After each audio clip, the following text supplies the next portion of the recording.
More on our big story, conservative author Dinesh Dsouza, and joining us a man who's never shy about saying what he thinks, comedian and author Penn Jillette. So, Penn, you've been listening out the back there. I have. Any initial thoughts? It's rather troubling to me to agree with you on everything. I didn't really know what to do. I was sitting back there going, Piers is right on everything. I think the basic thing that troubles me so much is that everyone who's running for president and vice president, they are good people that don't have hidden agendas. They have differences of opinion. And to my taste, not enough differences of opinion. They're too similar to me. But the idea that Obama, who I don't agree with on all sorts of things, would ruin the country, or that he has an agenda to bring America down in the eyes of the world, does seem, I think the term is bug nutty. Yeah, I mean, look, let's come to another point of yours, Dinesh, because you say here, Obama wants to put Americans more in debt.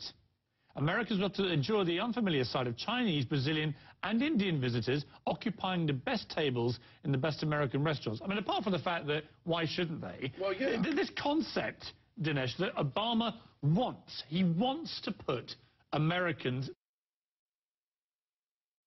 more into debt. Why on earth would any American president actively want to put his citizens into more debt?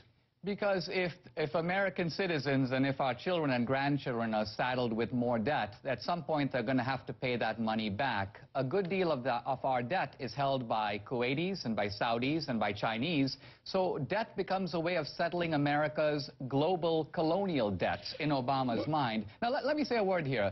Obama has added $5 trillion to the national debt. The highest deficit by Bush, who was a big spender, by the way, was $500 billion. The lowest Obama deficit is $1 trillion.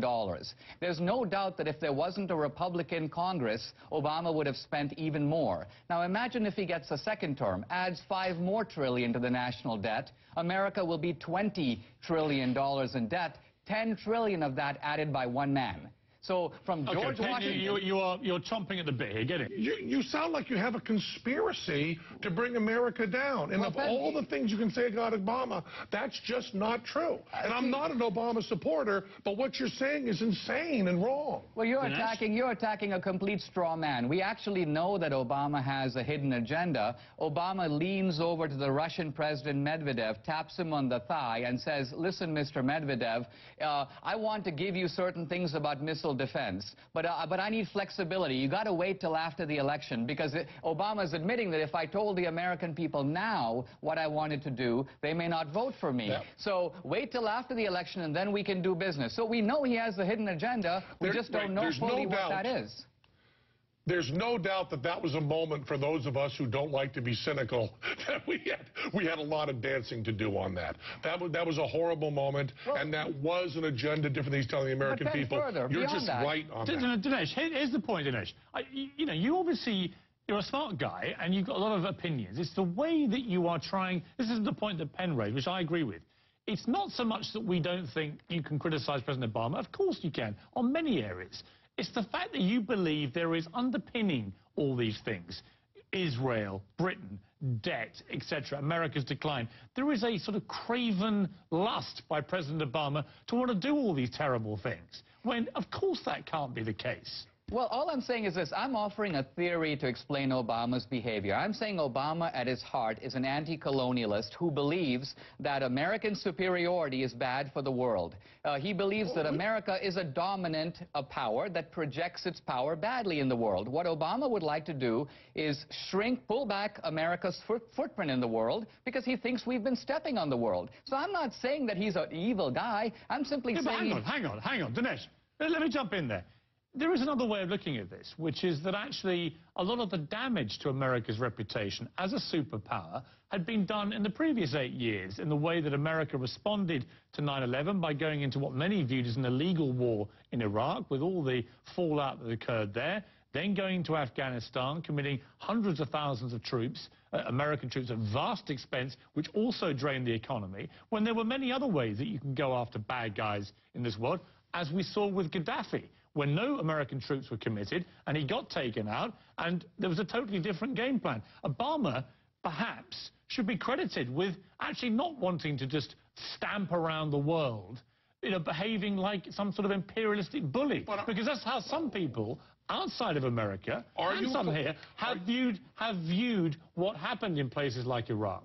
Well, the problem is this, and that is in Libya, Obama used force, claiming that he was preventing genocide. Now, how many people had Gaddafi killed at that point? About 250. Meanwhile, in Syria, over many, many months, tens of thousands of people are killed by... Well, wait a minute. I'm not going to get away with that. You think Colonel Gaddafi has only killed, before he was killed himself, he only killed 250 Libyans? He only killed 250 Libyans before Obama initiated the use of force, yes. What? No, hang on. What do you mean, in totality? No. He operated a 40-year despotic regime. He killed tens of thousands of Libyans. There was a revolt that began out of Benghazi, and Obama said, look, Gaddafi's been in power for decades, and in fact, the United States was doing business with Gaddafi. Remember, he was outing terrorists, he was paying reparations for the Lockerbie bomber, he was actually doing business with America, he had been somewhat behaving himself if you remember, since though, 9/11. Dinesh, if you remember, he was about to commit a massacre of epic proportions. Yes, well, I'm saying in Syria there has been a massacre. Wait a minute. In Syria there has been a much greater massacre, and Obama has absolutely refused to use military force. I agree with you. How do you explain the double standard? I'm just about to come to Syria, but let me explain about Libya first. He prevented, many people believe, a terrible massacre occurring. And surely the job of responsible presidents of countries like the United States is to prevent, not to wait for them to happen and then react. Isn't it better to get in first? In Syria, I agree with you. In Syria, I agree with you. I have a larger concern. The international community has been far too slow. I have a larger concern, and that is that there are three important countries in the Middle East. There's Iran, there's Egypt, and there's Saudi Arabia. Now, Iran has been in the hands of the radical Muslims since 1979. Now we are seeing Egypt move into the radical Islamic orbit. And what's left? Saudi Arabia. Now, can you imagine if in a second Obama term, Saudi Arabia were to fall? The radical Muslims would come so much closer to their dream, which they've now had for 100 years, to bring all of the Middle East... Well, on that point, I mean, let me go to... Penn, let me bring you in there, because actually, you know, in between some of these crazy statements... What's crazy about them? Half of it's already happened. No. Well, some of your statements, Dinesh, do sound completely barking mad, but others have credence to them. A lot of what you just said about Egypt and about Saudi has some merit to it. And from my point of view, I mean, he's accusing Obama as being anti-colonialist, which I think is a good idea. I don't think we should be doing as much overseas as we are. I know that you can talk about how many lives were saved, but having America guess at who the winners and losers are overseas, and getting all these entangling alliances, I would like to see us doing much, much less.